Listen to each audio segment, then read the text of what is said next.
All right, hello and good evening to you. I'm Hugh Keeton live here in the WLOX digital desk. I hope you're having a great night here on this Thursday night. We're getting close to the weekend, so I know you're glad about that. We just have one more day to make it through, and then you can enjoy the weekend. I tell you what, it looks like we're going to have a great weekend as far as the weather goes here in South Mississippi. It is starting to feel a little like summer. If you were outside today, you know that the temperatures are starting to heat up. Let's take a look at the current weather conditions in Biloxi right now. It is 74 degrees, clear skies, so it is a nice night to be outside. Now looking ahead at your forecast, you can always find on WLOX.com and the WLOX weather app. The radar shows nothing on the radar in South Mississippi tonight. And looking ahead at your 7-day forecast, 79 for the high tomorrow, 0% chance of rain, and that will continue through the weekend. So it's going to be a great weekend to get outside and enjoy some outside activities. Now we are following several stories here tonight in the WLOX newsroom throughout the day. You know, if you've turned on WLOX at all over the last several months or on WLOX.com, you've seen or heard us talking about the St. Jude Dream Home being built in Ocean Springs. Well, yesterday we drew the winner for that St. Jude Dream Home. Beautiful home. For a $100 ticket, you could purchase a chance to win that St. Jude Dream Home. And yesterday we found out who the winner was. And today, that winner, he saw the home for the first time. And let's take a look at the winner's reaction when he went into the St. Jude Dream Home earlier today. This was the lucky winner. He was able to get a glimpse of the grand prize this afternoon. This is Keith Turner from Clinton, Mississippi. He made the trip to Ocean Springs today to tour the Dream Home in Savannah Estates. And there you see him walking around, checking it out. He was certainly thrilled, as you can imagine. Turner says he buys tickets every year to support St. Jude. This year he actually bought 2 tickets. It worked out for him, although he didn't even tell his wife he bought the tickets. To his shock and surprise, they ended up being the winning tickets. Turner says the bigger gift is knowing he's supporting such a wonderful cause at St. Jude. And Turner says he's not sure what his plans are for the home yet, but he's thinking about turning it into a second home here on the coast.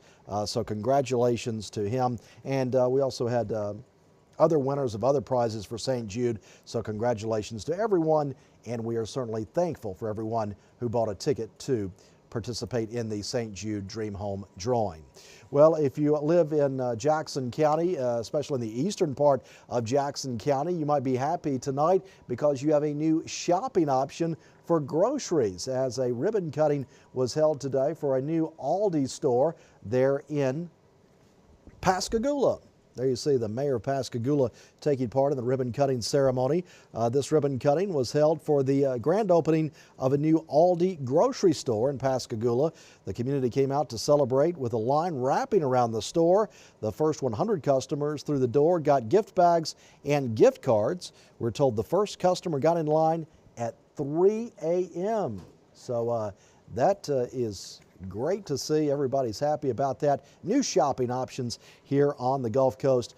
This is actually the second Aldi store to be built here in South Mississippi. The other one is in Ocean Springs. And skipped ahead there just a bit. I'll show you something about that story coming up. Also, veterans gathered in Ocean Springs earlier today. Here we see what's going on there as veterans from across the coast gathered for a good food and fun activities. It was all part of Singing River Hospice of Light's resource fair. Great crowd out there. The event offered veterans a chance to connect with other veterans and learn about services provided by the military community. So that is great. And also at that big gathering earlier today, full house really, it looked like, they honored 2 World War II veterans there as part of a ceremony. And there you see those gentlemen receiving their recognition out there. And that certainly well-deserved recognition for those men. Now, hey, I've got Digital Dylan with me here right now. Hey, Dylan, what's going on? What's going on? You want me to pan the camera over to you just a little bit so we can see see you more. I'll tell you what we're working on. We've got NFL draft night tonight, and actually the New Orleans Saints just made their selection. I'm going to bring up NFL.com and we can take a look at the NFL draft selection so far. It was Caleb Williams, the #1 overall pick, going to the Chicago Bears. And the reason Dylan is here, he's trying to get an instant reaction from New Orleans Saints practice facilities. The Saints just made their selection just a few minutes ago. And here you see on the website, Caleb Williams, #1 overall pick to the Chicago Bears. Another quarterback from LSU, Jaden Daniels, goes to the Washington Commanders. And let's see, we have Drake May, 3 quarterbacks, top of the board. Drake May from North Carolina goes to the New England Patriots. And let's take a look. Just a few minutes ago, it was the Saints selecting an offensive lineman out of Oregon State, Talise Fuega, the offensive tackle from Oregon State, going to the Saints. And we're going to hear some reaction from our own sports reporter, Matt DiGregorio, who is at the Saints training facility. We're going to hear from him in just a few minutes. But first of all, I'm going to come back here, and then I'm going to throw it to something else, and then we'll see if we can't pull up that reaction from New Orleans. So this weekend we have an event coming up to raise awareness for autism. And earlier today on the 4 o'clock show, Karen Abernathy spoke with organizers about this event, and here is that interview from earlier today on the 4 o'clock show. Event this Saturday designed to provide children diagnosed with autism and their families an opportunity to interact with first responders. The Gulfport Police Department is holding Autism Safety Day this Saturday, and joining us today is Community Policing Specialist Tiffany Power. Tiffany, thanks so much for joining us. Good to have you on the show. Thank you for having me. Yeah, this is an important day. I know you all have done this in the past, and it's a great way to just have families who may be dealing with autism to just be comfortable with the police department, really. Yes, ma'am. We're hoping to facilitate a good relationship, and it's also educational for our police department, for our officers to deal with people who have autism and understand, everyone is a little bit different, and knowing how to help them in the community when they're actually responding to calls. We have officers who are CIT trained. They deal with people with any kind of mental illness, and so it's also a good opportunity for them to learn more too. Yeah, now this is going to be happening Saturday at the police department in the parking lot, and you're going to have, it'll be a meet and greet. Yes. But it'll also be an opportunity to have some vendors out there and kind of an entertaining time as well, right? Yes, there's going to be lots of activities for, a lot is geared for kids, but we're welcoming anyone, all ages, to come out and join us. There'll be sensory bins, a touch-a-truck.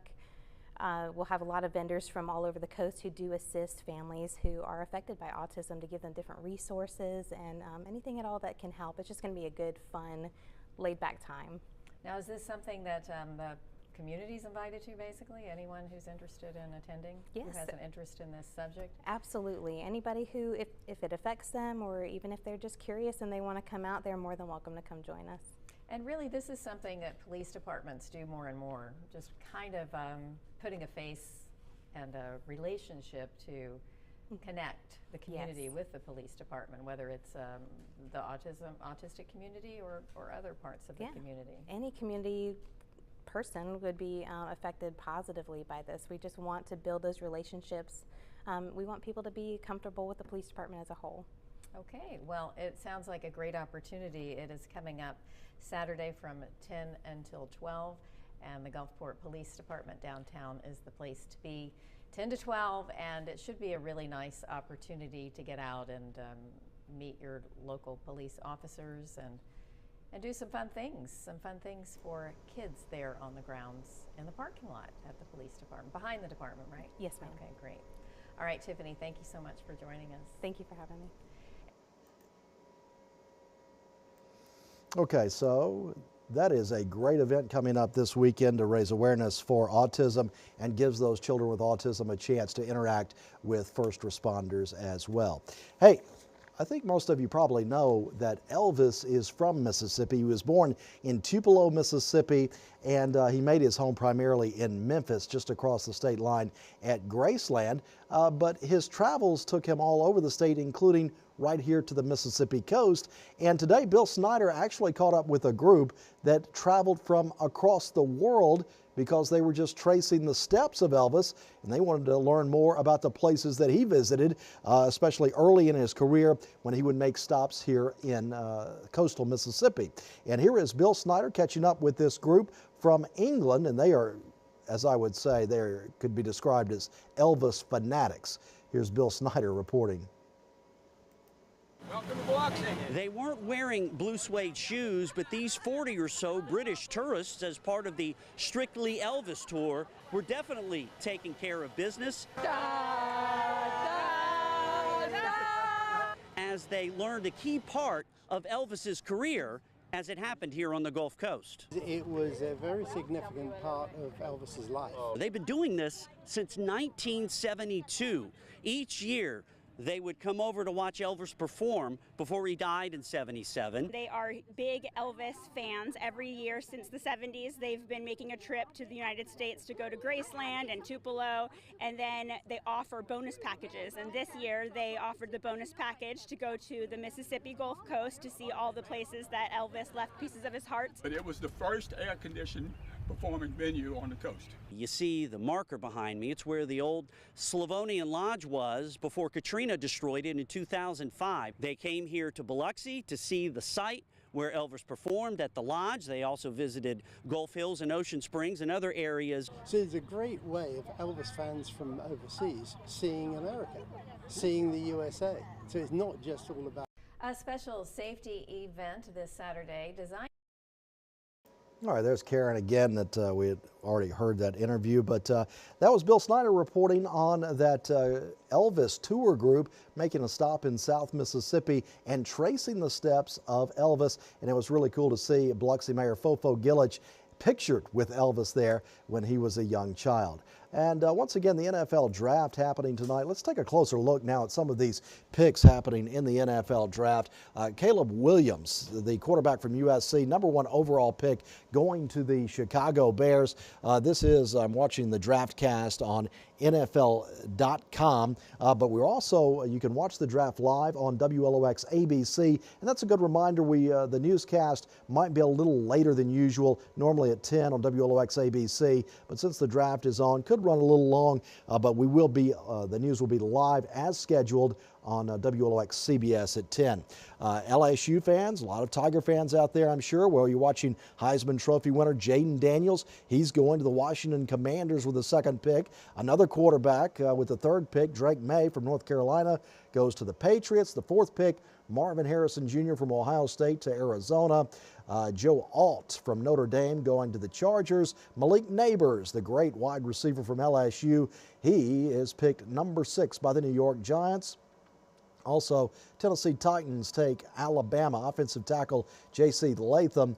Michael Penix Jr., he led Washington to the national championship game, and now he will play for the Atlanta Falcons. Interesting there that the Falcons just signed Kirk Cousins to be the quarterback. Now they got another quarterback there with Michael Penix Jr. There you see a few of the other picks as we look down the list. Of note, Bo Nix originally played at Auburn, then went to Oregon. He's now going to be the quarterback for the Denver Broncos. Brock Bowers from Georgia, great tight end, gets drafted by the Las Vegas Raiders. And the New Orleans Saints with the 14th pick out of Oregon State, the offensive tackle Talise Fuega. And there you see a few other picks there. Cincinnati Bengals just made their pick. You can follow along on the draft tonight on WLOX ABC, where the draft is on live. If you're looking for things to do this weekend, you can always go over to GulfCoastWeekend.com. We always have a full list of activities there. It looks like we're going to have great weather this weekend, so it's a good weekend to get outside, and there's always a lot happening. You can find that list at GulfCoastWeekend.com. So that's what's happening here in the WLOX newsroom tonight. A lot of the conversation around the NFL draft, and tonight during the 10 o'clock news we will have a report from Matt DiGregorio. He is right now at the Saints training facility in Metairie outside of New Orleans. He's right there, and he's about to do interviews with the Saints general manager and head coach Dennis Allen. We believe you can hear that reaction tonight on the 10 o'clock news. Once again, the news on ABC expected to be a little late tonight because of the draft coverage, but you can watch live at 10 o'clock on WLOX CBS. Thanks for joining us here in the WLOX Digital Desk. We hope you have a great night. I'm Hugh Keeton.